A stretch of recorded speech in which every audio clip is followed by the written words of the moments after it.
Hey guys, welcome back to my channel Kaladhara education. तो आज की वीडियो में हम अपने डेटा टेबल कंपोनेंट के कॉलम्स के ऊपर सॉर्टिंग अप्लाई करने वाले हैं। तो हम सॉर्टिंग किसी भी तरीके से अप्लाई कर सकते हैं, जैसे कि नेम के बेस पर, रो की आईडी के बेस पर, मतलब कि यूजर का जो डेटा हमें मिल रहा है उस डेटा की वैल्यूज के अकॉर्डिंग हम अपनी रोज को सॉर्ट करने वाले हैं। तो ये कैसे करना है, चलिए देख लेते हैं। तो जैसा कि आप लोग देख सकते हैं, हम अपने ब्राउजर में वापस आ गए हैं। तो देखिए, अभी हमारे कॉलम्स के ऊपर किसी भी तरीके की सॉर्टिंग नहीं है।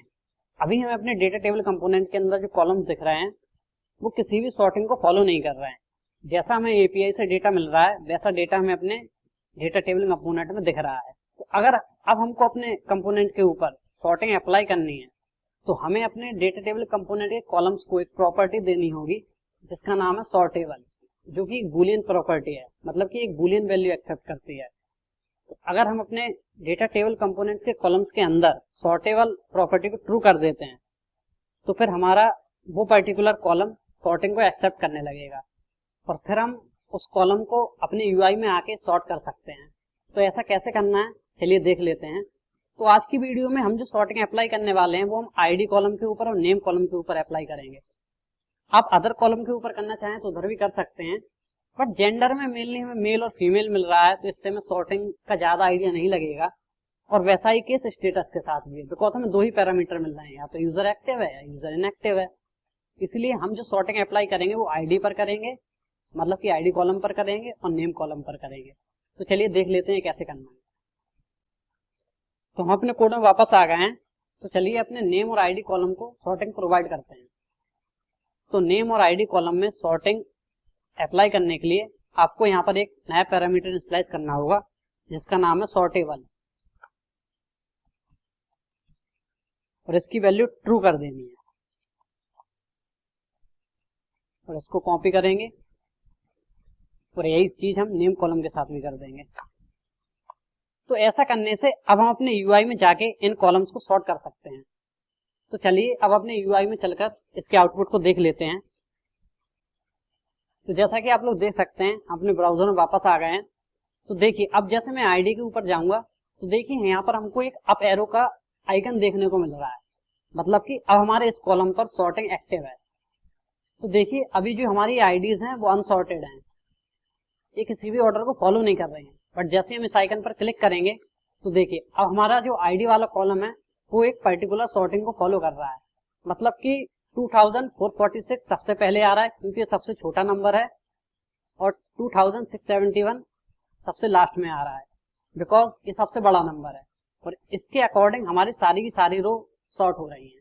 तो चलिए अपने टेबल कंपोनेंट को नेम के बेस पर सॉर्ट करा लेते हैं। तो हम इस एरो पर क्लिक करेंगे तो देखिए अब हमारी जो टेबल है वो नेम के बेस पे सॉर्ट हो गई है, मतलब कि ए से आने वाले नेम पहले आ रहे हैं और यहाँ पर जो लास्ट रिजल्ट आ रहा है उसका स्टार्टिंग कैरेक्टर आर से है, इसलिए वो लास्ट में आ रहा है।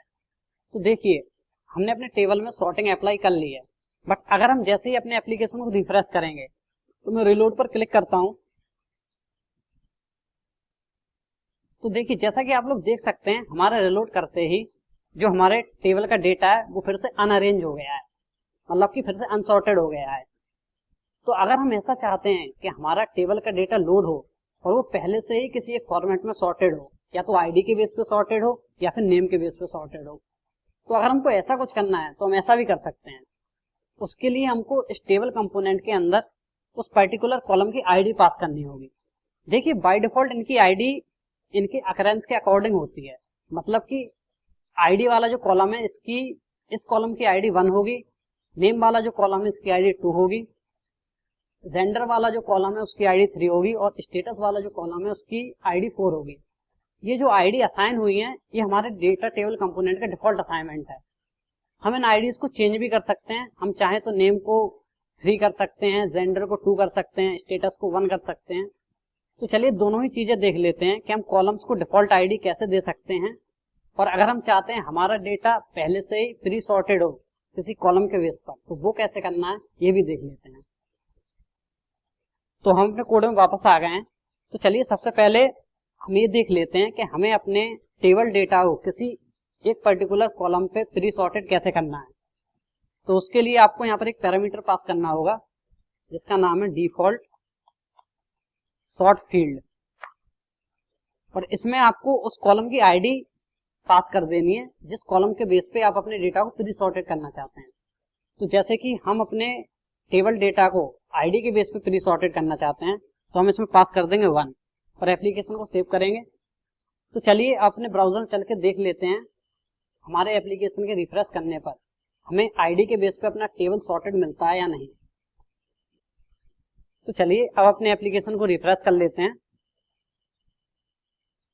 तो देखिए रिफ्रेश होने के बाद हमें अपना टेबल डेटा आईडी कॉलम के बेस पे प्री सॉर्टेड मिला है। मतलब कि अब जब भी हम एप्लीकेशन को रिफ्रेश करेंगे तो अब हमें इसको आईडी के बेस पे सॉर्ट नहीं करना होगा, ये ऑलरेडी प्री सॉर्टेड आया है। बट हम इसका सॉर्टिंग बिहेवियर चेंज कर सकते हैं इस एरो पर क्लिक करके। तो अगर आपको अपने टेबल डेटा को प्री सॉर्टेड करना है किसी कॉलम के बेस पे, तो आप डिफॉल्ट सॉर्ट फील्ड आईडी का यूज कर सकते हैं। तो चलिए अब देख लेते हैं इन कॉलम्स को डिफॉल्ट आईडी ना देके अगर हम अपनी कस्टम आईडी देना चाहें तो वो कैसे दे सकते हैं। तो आपको कॉलम को डिफॉल्ट आईडी देने के लिए सिर्फ यहाँ पर एक पैरामीटर इनिशियलाइज करना है जिसका नाम है आईडी, और इसको एक वैल्यू दे देनी है। अगर मैं इसको आईडी 1 दे दूंगा तो अब जो हमारा आईडी वाला कॉलम है इसकी डिफॉल्ट आईडी 1 नहीं होगी, बिकॉज हमने इसको आईडी 1 दे दिया है। बट अब यहाँ पर कंपल्सन ये है कि हमें अब सब कॉलम्स को कोई ना कोई यूनिक आईडी पास करनी होगी। मतलब कि अब हमको यहाँ पर हर एक कॉलम को एक यूनिक आईडी प्रोवाइड करनी होगी, अदरवाइज हमारी सॉर्टिंग काम नहीं करेगी। देखिए जैसे कि मैंने इसको आईडी 1 प्रोवाइड कर दी है, तो मैं इस आईडी फील्ड को नंबर 2 आईडी प्रोवाइड कर देता हूँ, आईडी 2। इसको कॉपी करूंगा, इसको आईडी 3 प्रोवाइड कर देता हूं और इसको आईडी 4। और यहाँ पर मैंने डिफॉल्ट सॉर्ट फील्ड आईडी को दे रखा है 1। तो अब जो हमारा डेटा सॉर्ट होगा वो नेम के बेस पे होगा, बिकॉज हमने यहाँ पर 1 पास कर रखा है और हमारे नेम वाले कॉलम की जो आईडी है वो है 1। तो अब हमारा जो डेटा सॉर्ट होगा वो नेम कॉलम के बेस पे होगा। तो चलिए ब्राउजर चल के इसका आउटपुट देख लेते हैं। तो देखिए अब जैसे ही मैं एप्लीकेशन को रिफ्रेश करूंगा तो हमारा डेटा ऑटोमेटिकली सॉर्ट हो जाएगा नेम कॉलम के बेस पर। तो मैं एप्लीकेशन को रिफ्रेश करता हूं, तो देखिए अब हमारा टेबल सॉर्टेड हो गया है नेम कॉलम के बेस पर, बिकॉज हमने टेबल कंपोनेंट में जो पैरामीटर इनिशियलाइज किया है जिसका नाम है डिफॉल्ट सॉर्ट फील्ड आईडी, उसमें हमने 1 पास कर रखा है और हमने अपने नेम कॉलम को जो आईडी दी है वो भी 1 है। इसलिए अब हमारे टेबल कंपोनेंट ने बाय डिफॉल्ट नेम कॉलम के बेस पे हमारे डेटा को सॉर्ट कर दिया है। बट हम अब भी आईडी के बेस पर अपने टेबल को सॉर्ट करा सकते हैं, बिकॉज हमने इसमें भी सॉर्टेबल पैरामीटर को ट्रू कर रखा है। तो अगर हमने किसी कॉलम के लिए सॉर्टेबल पैरामीटर को ट्रू कर दिया है तो फिर हम रन टाइम में, यही कह लीजिए हम अपने यूआई के थ्रू उस पर्टिकुलर कॉलम के बेस पे डेटा को सॉर्ट करा सकते हैं। देखिए जेंडर में हमने सॉर्टेबल पैरामीटर इनिशियलाइज नहीं किया है, इसलिए इसमें कोई भी ऑप्शन नहीं आ रहा है, और ना ही हमने स्टेटस कॉलम में ऐसा कुछ इनिशियलाइज किया है। और देखिए हमारा टेबल नेम के बेस पे प्री सॉर्टेड आ रहा है, इसलिए नेम के ऊपर जो एरो है वो पहले से ही एक्टिव है। तो ये एरो रिप्रेजेंट कर रहा है कि हमारा डेटा ऑलरेडी प्री सॉर्टेड है नेम के बेस पर। तो आज की वीडियो में सिर्फ इतना ही। अगर वीडियो अच्छा लगा हो तो वीडियो को लाइक करें और चैनल को सब्सक्राइब करें और बेल आइकन को भी प्रेस कर दें ताकि मेरे आने वाले वीडियोस की नोटिफिकेशन आप लोगों को मिल जाएं। और अगर आपको इस सीरीज से रिलेटेड कोई भी प्रॉब्लम आती है तो आप उसे कमेंट सेक्शन में मेंशन कर सकते हैं, मैं आपके कमेंट्स का रिप्लाई जरूर दूंगा। तो मिलते हैं नेक्स्ट वीडियो में बहुत ही जल्दी।